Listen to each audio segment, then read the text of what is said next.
Hello everyone, मैं हूं दीपिका।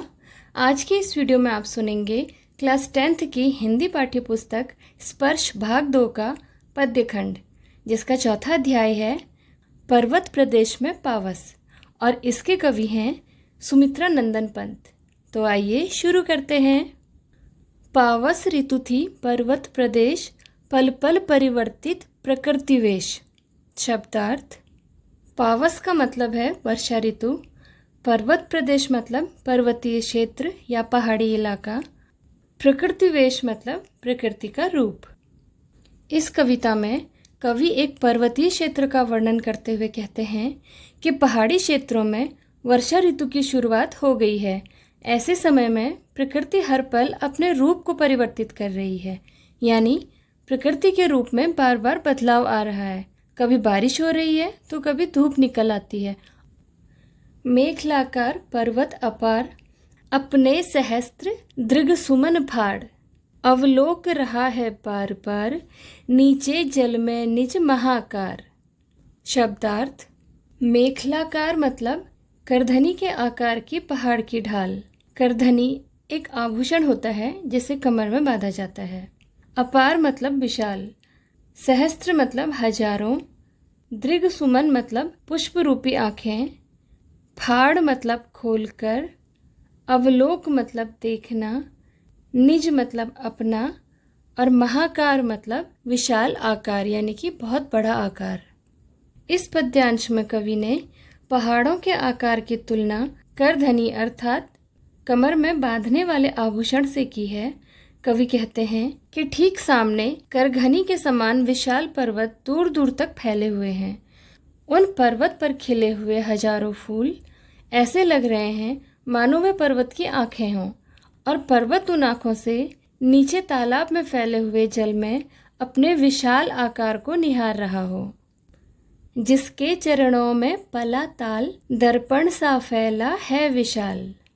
शब्दार्थ। ताल मतलब तालाब और दर्पण मतलब आईना या फिर शीशा।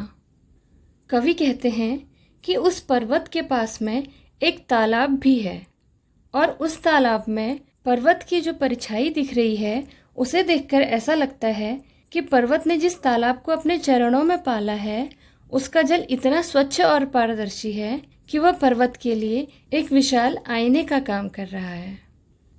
गिरि का गौरव गाकर झरझर, मद में नस नस उत्तेजित कर, मोती की लड़ियों से सुंदर, झरते हैं झाग भरे निर्झर।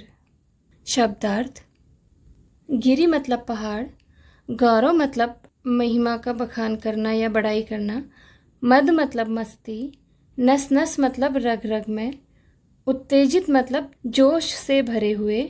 लड़ी मतलब माला। झरते मतलब गिरते।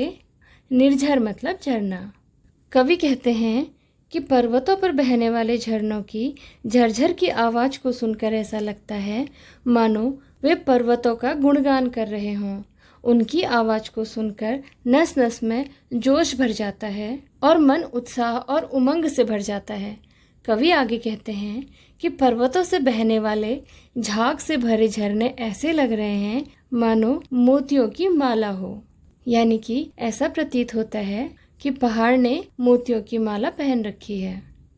गिरिवर के उर से उठ उठ कर, उच्चाकांक्षाओं से तरुवर, हैं झांक रहे नीरव नभ पर, अनिमेष अटल कुछ चिंता पर।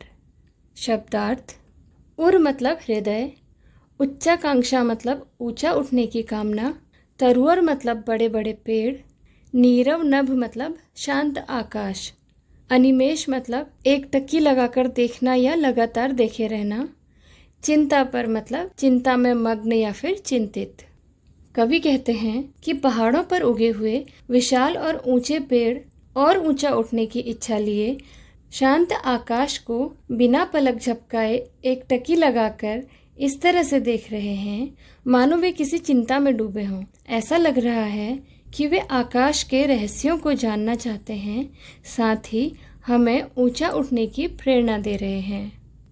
उड़ गया अचानक लो भूधर, फड़का अपार पारद के पर, रवशेष रह गए हैं निर्झर, है टूट पड़ा भू पर अंबर। शब्दार्थ: भूधर मतलब पहाड़, अपार मतलब असीमित, पारद के पर मतलब पारे के समान चमकीले पंखों वाला बादल, रवशेष मतलब केवल आवाज का रह जाना, मतलब जब कुछ दिखाई नहीं देता है और सिर्फ सुनाई देता हो।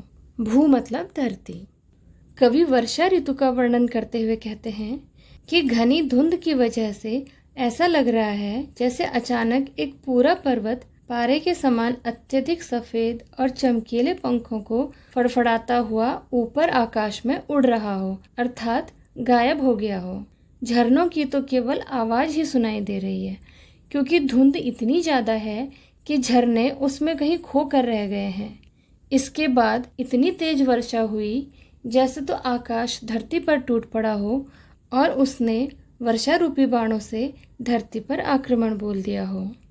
धंस गए धरा में सभय शाल, उठ रहा धुआं जल गया ताल, यों जलदयान में विचर विचर, था इंद्र खेलता इंद्रजाल। शब्दार्थ: धंस गए मतलब नीचे दब गए, सभय मतलब भय के साथ, शाल एक वृक्ष का नाम है जो पहाड़ों में पाया जाता है, ताल मतलब तालाब, जलदयान मतलब बादल रूपी विमान, विचर विचर मतलब घूमकर, इंद्र भगवान, इंद्रजाल मतलब जादूगरी भरे कारनामे। कवि कहते हैं कि शाल के विशाल वृक्ष बादलों के झुंड में ऐसे प्रतीत हो रहे हैं जैसे वे प्रकृति के इस रूप से भयभीत होकर धरती में कहीं धंस गए हों। तालाब के जल से इस तरह धुआं उठने लगा है मानो उसमें आग सी लग गई हो।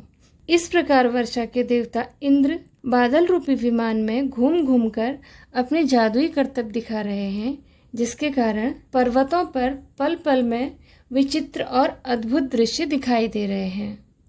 आज के इस वीडियो में बस इतना ही। वीडियो में अंत तक बने रहने के लिए आपका शुक्रिया।